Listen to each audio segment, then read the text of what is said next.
L'écho d'une expérience partagée.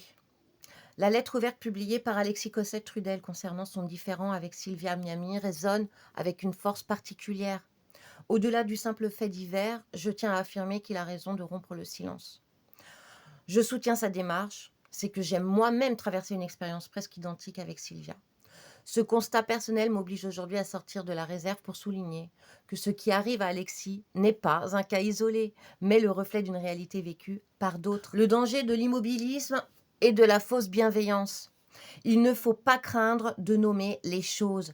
Demeurer dans le statu quo ou dans un immobilisme de l'esprit par peur du regard d'autrui empêche tout progrès dans notre débat intérieur sur ce que nous sommes réellement. C'est là que réside la fausse bienveillance, cette crainte de déplaire à la foule qui nous pousse à porter le masque du conformisme social. Nous préférons trop souvent la sécurité d'un mensonge partagé à l'éclat d'une vérité qui, bien que douloureuse sur l'instant, s'avère utilement salvatrice. L'ego et la résistance au changement. C'est l'ego qui nous retient d'enlever ce masque social devenu trop confortable. Il craint de perdre ce qu'il a mis des années à bâtir, une image, une réputation, un public. Pourtant, dans le tumulte actuel des réseaux sociaux et de la vie collective, les règlements de compte révèlent une vérité criante.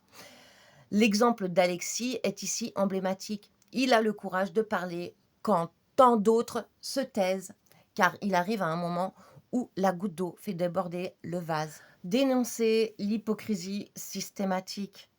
Le monde qui nous entoure est trop souvent peuplé d'individus mimant l'intégrité et l'honnêteté intellectuelle tout en fustigeant autrui sans vergogne. Le refus de l'alibi. La solidarité ne doit jamais servir d'excuse pour masquer la malhonnêteté. La libération par la parole. Dire les choses est le premier pas vers une véritable honnêteté collective. En conclusion, l'hypocrisie a fait son temps. Aujourd'hui, les masques tombent et je réitère mon soutien à la démarche de vérité entreprise par Alexis Cossette-Trudel.